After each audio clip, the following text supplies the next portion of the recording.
Olá, sejam bem-vindos a mais um da Garagem para o Futuro. Hoje tenho o prazer de receber André Felicíssimo.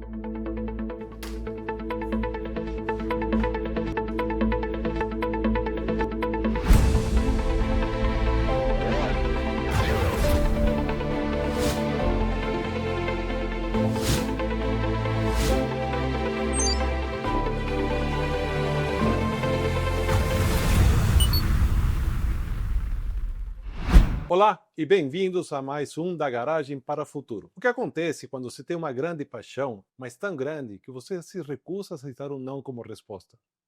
Aonde essa determinação pode te levar? Hoje, tenho o prazer de receber um homem cuja jornada em uma das maiores empresas do mundo só começou porque ele teve a coragem de bater na porta uma segunda vez. André Felicíssima, muito obrigado e seja bem-vindo à nossa garagem. Obrigado, Ricardo. Muito curioso, adorando estar aqui. Muito bom. A HP começou numa garagem e todos nós temos uma garagem. E fomos na garagem do André para a gente poder coletar essa história fantástica que você tem, que gostaríamos que você compartilhasse com quem nos assiste.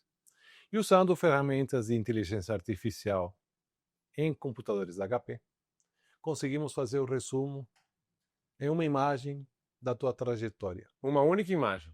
Uma única imagem que às vezes vale mais do que 1000 palavras. Maravilha. E essa imagem, obviamente, foi impressa também numa impressora HP e que a gente compartilha com você nesse momento. Um dos temas, uma das regras que nós temos aqui, que não tem regra, mas uma delas é que você não viu essa imagem. Não.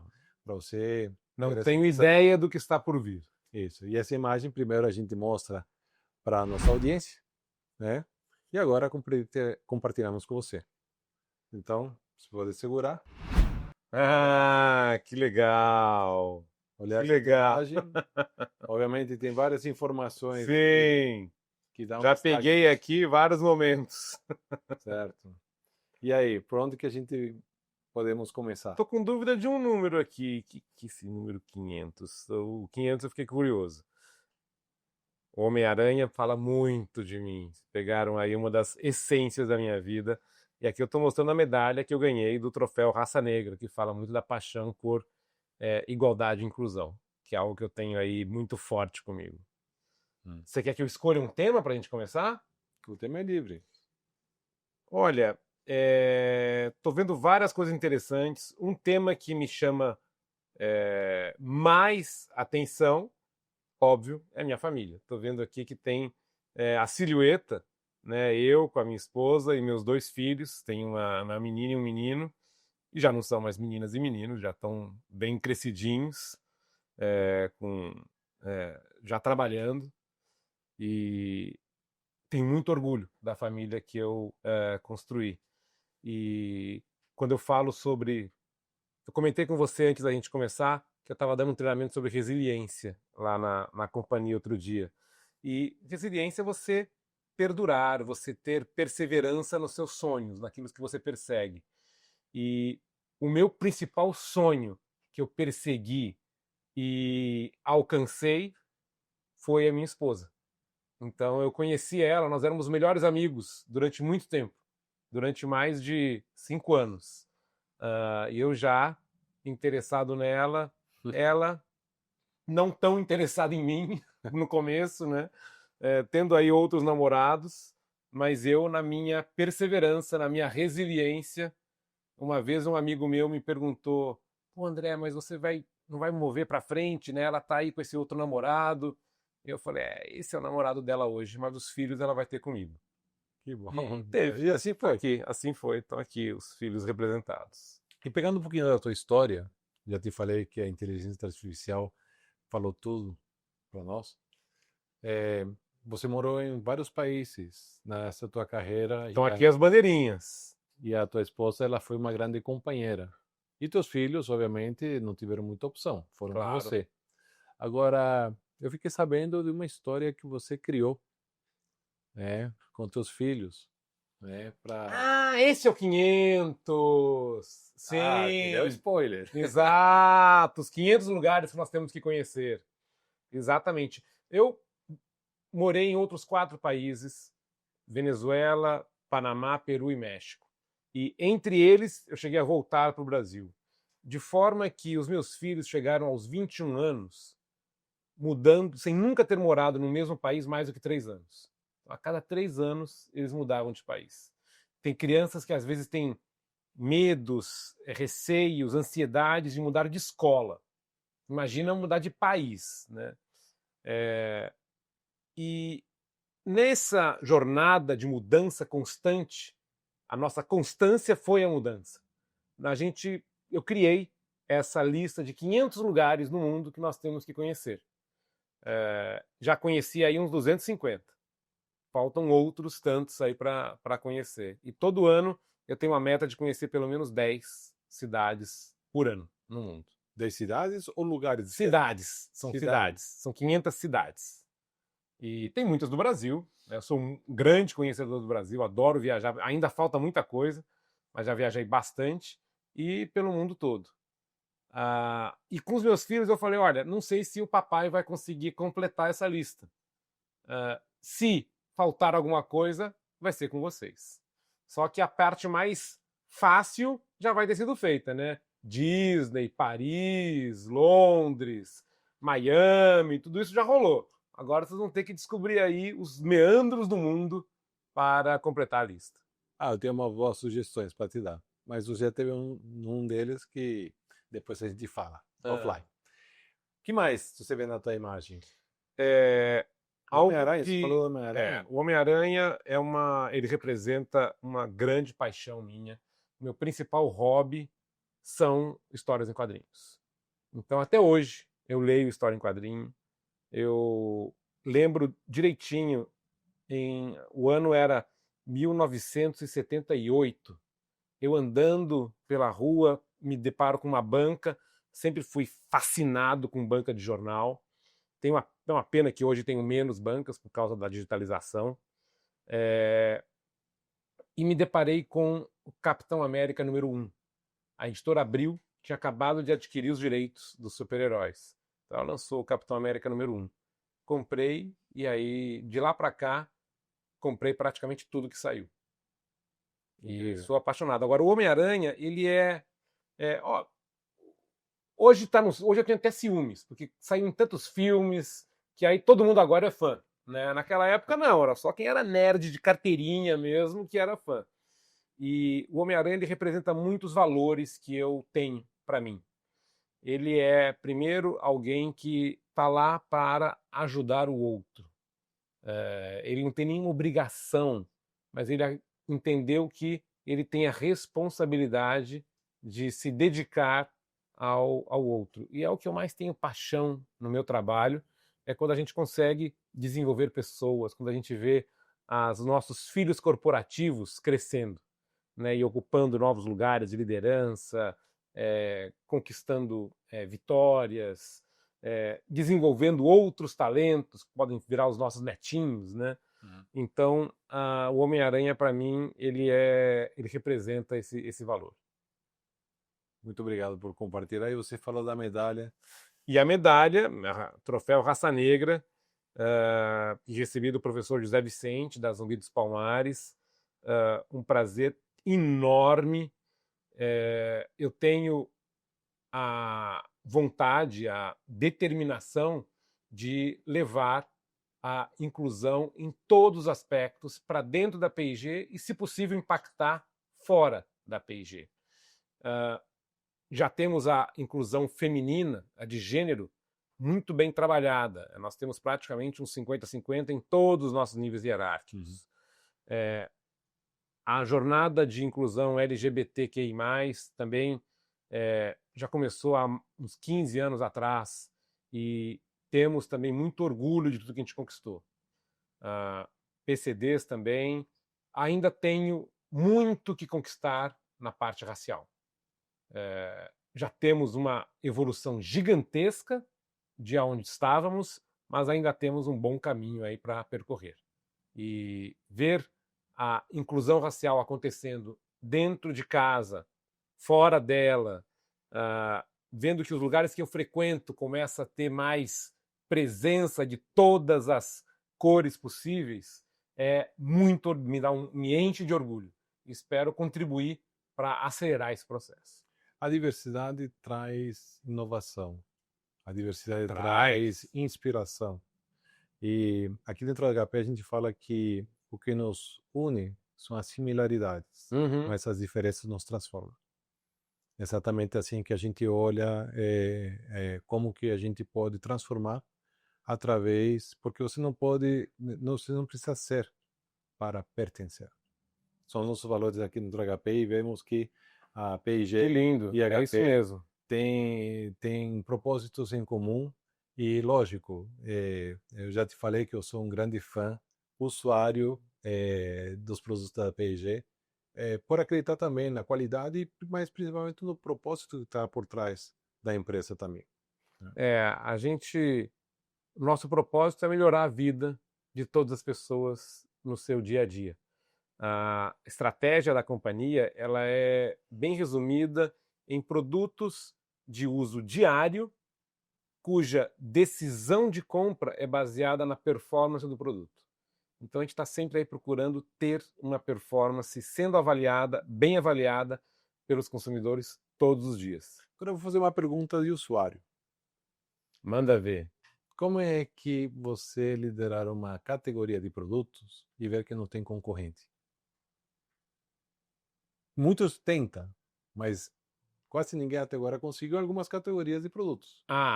Eu tenho só uma que eu tenho, graças a Deus, tenho concorrentes em todas as categorias que a gente compete. Tem uma que a gente tem uma presença grande demais. Você deve estar falando de lâminas de barbear. Usuário. Que bom que tá com a barba bem feita aí, Ricardo. Sim, lâminas nós temos uma participação muito grande, mas temos concorrentes de respeito, tanto no Brasil quanto fora. Então, não existe nenhuma hoje que a gente atua que não tenha nenhum concorrente. Mas a história de Gillette é uma história extraordinária, uma história centenária. E nós lançamos até uma linha hoje em homenagem ao criador de Gillette, que é o Kinksy Gillette, que são produtos para cuidado da barba. Não só para eliminar a barba, mas para cuidar para quem resolve ter a barba. Então, além de cuidar para não ter barba, cuida para quem quer ficar com barba. Então, cada um faz a sua escolha. Uma coisa que a gente procura sempre dentro da P&G é desenvolver categorias. Então, nós não estamos lá para ganhar fatias de mercado, participações de mercado de concorrência. A gente quer sempre desenvolver. Então, quando a gente pensa não é nem mais cuidado com a barba só, é cuidado com os pelos do corpo. Porque temos pelos pelo corpo inteiro. Se eu consigo fazer com que as pessoas não só removam os pelos da face, mas de todo o corpo, o mercado cresce, se desenvolve. E tanto homens quanto mulheres. Então, eu vou começar a fazer a barba da cara a teu pé, é isso? Seria o ideal, né? Aliás, hoje em dia, você sabe que antes, qual que era a entrada na categoria? Um adolescente, né, ali pelos seus 13 anos, quando começam a aparecer os primeiros pelos, fazia a sua barba. Hoje em dia, não. Hoje em dia, a entrada na categoria é através do corpo. Os adolescentes, antes eles começam a depilar o peito, até antes da face. E hoje em dia, depilar o peito é visto como algo higiênico, fica mais bonito. Então tem outras tendências acontecendo e a gente vai sempre acompanhando isso.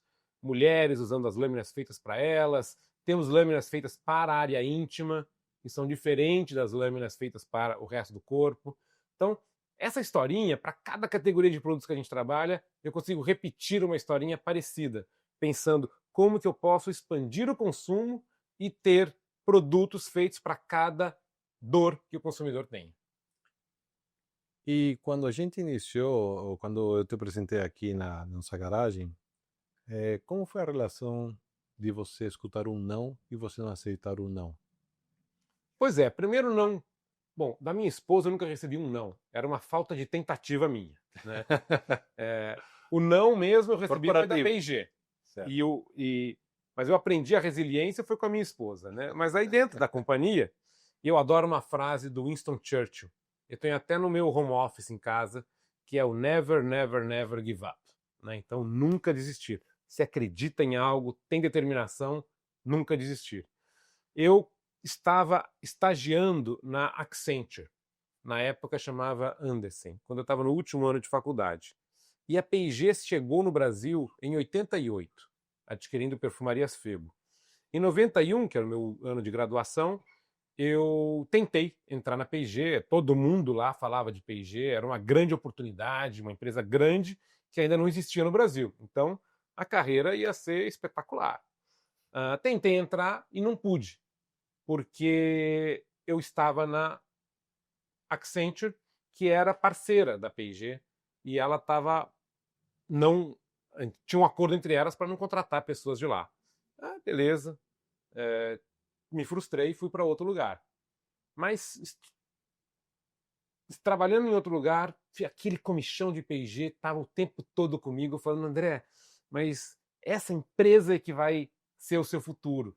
Ela combina comigo, eu tinha visto uma palestra dela, li sobre ela, mesmo antes da internet, e eu falei: não, mas é lá que eu quero. Aí passou-se um tempo, eu saí da Accenture, que era um estágio, fui trabalhar em outra empresa, e depois liguei para a P&G dizendo: olha, será que eu posso participar desse processo de novo? Não estou mais em nenhum parceiro de vocês, né? Falaram: pode. Então, ótimo, quero trabalhar na fábrica, porque eu sou engenheiro de produção. Então eu queria trabalhar na fábrica. Eu falei: fábrica não tem uma posição em RH. Você quer? Nossa, nunca tinha pensado em trabalhar com recursos humanos, né? Eu sou engenheiro, né? Mas queria tanto a P&G que eu aceitei. No processo, me recusaram. Tive 2 nãos dentro da P&G. 2 não. 2 não. Então falaram: não, você não vai ser contratado, a gente tomou uma outra decisão aqui. Por sorte, durante o processo seletivo, fui entrevistado pelo diretor de vendas. E esse diretor escreveu na ficha de entrevista que eu poderia ser considerado para vendas no futuro. Não sei porquê, não sei de onde veio a ideia dele, mas algo ele viu em mim que combinava com o perfil que ele procurava. Passou-se um tempo e aí a P&G me procurou e falou: olha, tem uma posição em vendas, André, você topa? Nossa, vendas era algo que eu tinha pensado menos do que recursos humanos. E ainda tinha toda uma imagem negativa, né, de um vendedor com uma pastinha carregando por aí, tentando vender algumas coisas. Mas aceitei. Aceitei e me apaixonei pelo trabalho de convencer a outra pessoa a dizer o sim. E sou um vendedor até hoje. Hoje eu vendo as minhas ideias, eu vendo a P&G Brasil para que receba investimentos, eu vendo um ambiente organizacional no qual as pessoas possam vir e se desenvolver, e fico vendendo aí as minhas ideias. Não é à toa que somos grandes vendedores e realizadores de sonhos. Todos nós. Todos nós. Esse era um estigma que se tinha algum tempo atrás sobre vendas. E vendas é quem representa os valores e a estratégia da empresa com o seu principal interlocutor. É isso mesmo. O cliente. O cliente é o vendedor que faz essa conexão tão importante. E a gente fala muito da venda ganha-ganha.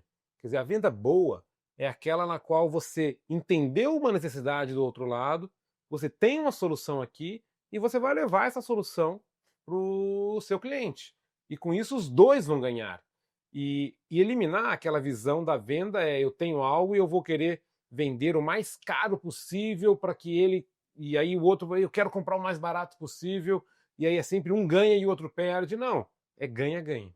Eu vejo isso, por exemplo, quando você vai num parceiro teu de venda de produtos, onde você vai ajudar a fazer um planograma, a expor melhor o produto, a regular as semanas de inventário que ele tem, cuidar para que não tenha ruptura. Exato. A pior coisa que pode acontecer em vendas é você vender por WO, por não ter. Não ter. E o outro ponto também é você ter excesso de inventário. E aí tem que ter o equilíbrio, né?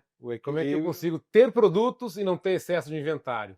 Tem que estar sempre conseguindo equilibrar as duas coisas. E um bom parceiro que consiga entender as dores vai ajudar a resolver esse equilíbrio. E agora com ferramentas de Aí eu preciso de tecnologia. Aí Qual que é o nível do inventário por SKU, por loja, Qual que é o produto que tem faltado mais consistentemente, que a gente tem que melhorar? Você sabe que essas tarefas que hoje são repetitivas, a inteligência artificial vem para tirar esse tempo que hoje muitas pessoas utilizam e principalmente para conseguir ajudar a extrapolar as informações que você tem de uma maneira que você se torne mais produtivo e mais eficiente. É. E por exemplo, dentro da companhia, eu fico sempre pensando no tempo que a minha equipe de vendas gasta com acompanhar a entrada de um pedido, gerenciar um fundo comercial ou definir uma estratégia promocional. E eu tenho certeza que isso tudo, com uma boa tecnologia, a gente poderia eliminar 80% da tarefa mecânica e as pessoas se dedicarem mais a um pensamento muito mais estratégico e de criação de valor. Como é que eu crio valor? Como é que eu vou criar mais hábitos? Como é que eu vou... eu adoro falar que a gôndola do supermercado, ela conta uma história. Através da gôndola que a gente educa os consumidores, ou os shoppers, que é o consumidor no ponto de venda, a para onde que a categoria está indo, para onde que o mercado está se desenvolvendo. Uma grande história que a gente construiu aqui é dentro do mercado de amaciantes, quando nós desenvolvemos os amaciantes concentrados. Então, ir de diluídos para concentrados. E restabelecer a expectativa do consumidor de amaciante para um perfume nas suas roupas. Como que o mercado de tecnologia, mais internet, marketplace, tem influenciado ou talvez modificado a maneira com que você atua com os teus parceiros offline e os parceiros online? Como está sucedendo? Como que está ocorrendo essa transformação? A transformação ela deu um pico, né, uma aceleração durante os anos da pandemia, com a gente em casa, e vem crescendo desde então. Sem estar no mesmo ritmo de aceleração, mas todos os anos crescendo, é o canal que mais cresce lá dentro. E é muito interessante no Brasil que nós temos aqui aqueles chamados pure players, que são jogadores do mercado do e-commerce que só tem e-commerce, não tem lojas físicas, e outros que têm lojas físicas. E vencem, ou têm muito mais vendas, aqueles que têm uma capilaridade de lojas muito grande. Porque eles usam as suas lojas como mini centros de distribuição para os consumidores. E isso ajuda muito, porque ao ter lojas que são também centros de distribuição, a preocupação com a ruptura, com a presença do produto em loja, não perder de WO, como você falou, passou a ser muito mais viva, né? Muito mais presente. Então, a tecnologia tem ajudado muito nisso. Outra coisa é que outros fundamentos de vendas começaram a entrar. Antes a gente sempre pensava na loja, eu preciso ter distribuição, uma gôndola bem executada, uma promoção com um ponto extra, uma visibilidade e um preço. Eram os 4 fundamentos de vendas. Com a parte digital, outros fundamentos entraram. É o search. Então, eu estou dentro do search ou não? Eu estou aparecendo na primeira página? Porque ninguém fica rodando muita página no celular. Tem que aparecer logo na primeira, no máximo na segunda. Como é que eu organizo? Enquanto numa gôndola você vai e olha ali as marcas, os segmentos, dentro do celular, dentro do aplicativo, essa organização não é a mesma. Como é que eu faço essa organização lá? Então, outros fundamentos vão aparecendo. Os influenciadores, chega um e fala... A mídia, né? A transformação da mídia. Também. Então agora temos os influenciadores, os criadores. Antes, você colocava um comercial num programa de televisão de alta audiência, você estava com a sua comunicação feita. Hoje em dia, é tanta rede social, tanto aplicativo, e cada um conversa de uma forma. Tem um que você faz o scroll para cima, o outro scroll para o lado. Tem um que é vídeo, o outro é foto. Tem outro que tem alguém falando, o outro é legenda. Então, como que eu consigo entrar em cada maneira que o consumidor escolheu interagir com o entretenimento e como que eu consigo comunicar as nossas marcas de uma maneira não invasiva? Muito bem. Pegando a imagem, a gente fez uma construção reversa com a inteligência artificial e resumimos em 3 palavras: que são paixão, Adoro paixão. construção e responsabilidade. Nossa, Como essas adorei. 3 palavras falam do André? Olha, paixão, eu não acredito que você consiga ter sucesso em nada na vida, seja com a sua família, seja com o seu mundo, a sua carreira profissional, seja no seu hobby, se você não for apaixonado, desesperadamente apaixonado.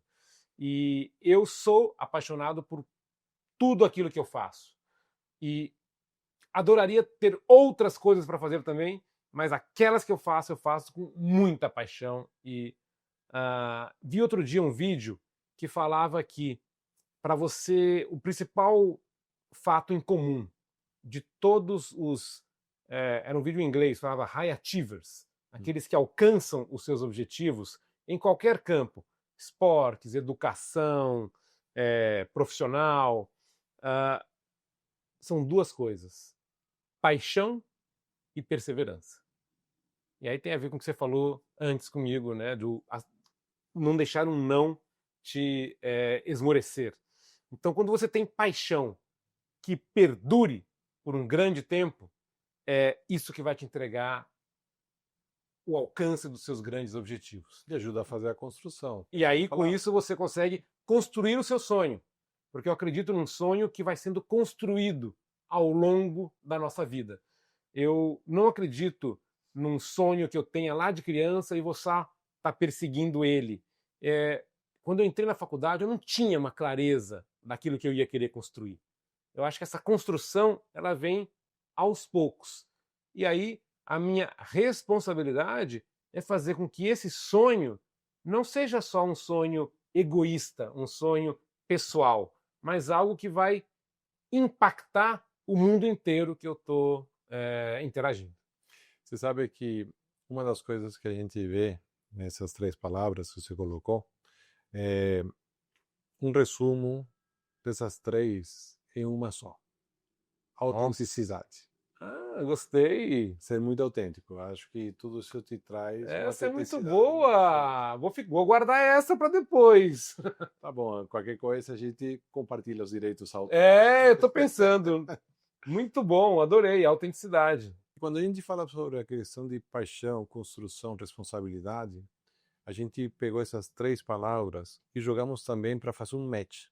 Fazer um match com uma pessoa que hoje desempenha um papel também importante para muitas pessoas. São os educadores, que infelizmente são reconhecidos poucos na sociedade, por N motivos. Mas certamente dentro da nossa garagem, um educador nos inspirou a ser hoje talvez o que a gente faz. E é esse exemplo que a gente traz um educador dentro da nossa garagem, primeiro, para a gente levar a tua história e a história deles no mesmo nível.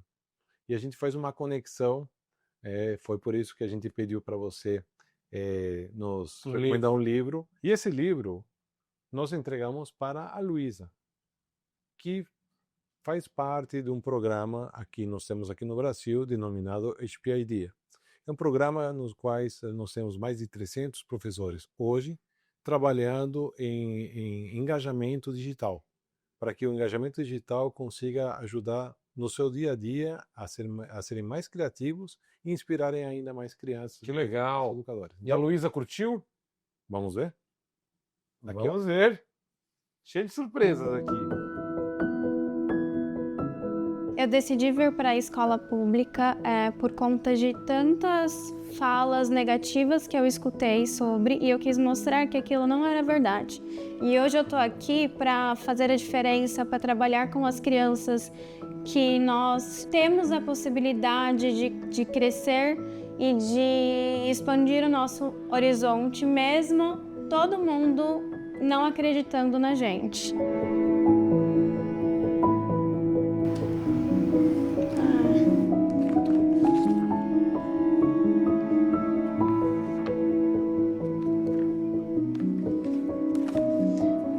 Que lindo! Eu acho que conversas difíceis e a palavra autenticidade, eles conectam bastante, porque eu quis esquecer tudo que estava todo mundo falando para mim e começar uma história nova. Com certeza eu vou ler esse livro, Conversas Difíceis, e muito obrigada, André, pela indicação.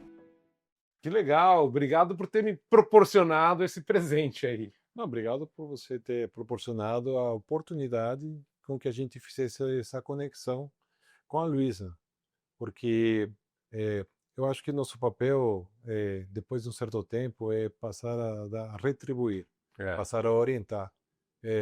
Todos nós tivemos dentro da nossa garagem alguém que olhou para nós e, como você mesmo mencionou, o diretor de vendas olhou em você um talento que eu não sabia que existia. Que está, não, você não sabia, mas ele identificou.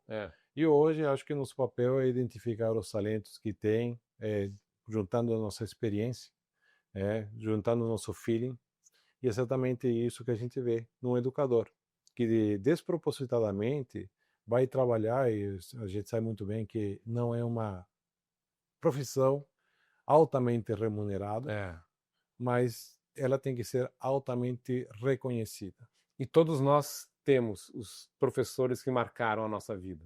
Sem dúvida nenhuma. Muito bem.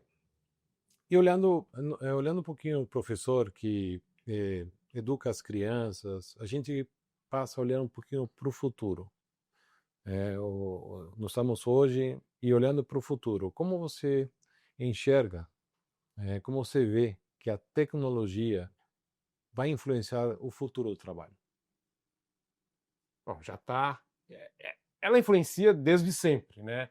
E o que nós temos aqui é uma aceleração. Cada vez mais essa melhoria, essa eficiência que ela traz é cada vez mais rápida. E o que eu vejo é parecido com o que eu falei antes do profissional de vendas.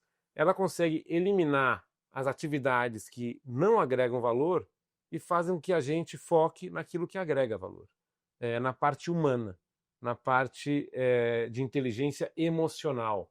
Eu acho que com o avanço da tecnologia, nós vamos saber usá-la bem e poder nos usar com a parte humana que vai poder melhorar a vida de todo mundo. Nós temos um jargão aqui que se tornou um mantra dentro da HP, que diz que o trabalho com as ferramentas corretas não precisa parecer trabalho. Nossa, adoro! Hoje eu já me divirto trabalhando. Imagina nesse futuro tecnológico. E um pensamento que eu gosto é a tecnologia ela vai nos humanizar. Porque ela elimina as tarefas nas quais nós não somos tão humanos. E elas nos focam na nossa parte humana. Então eu vejo a tecnologia nos servindo para humanizar.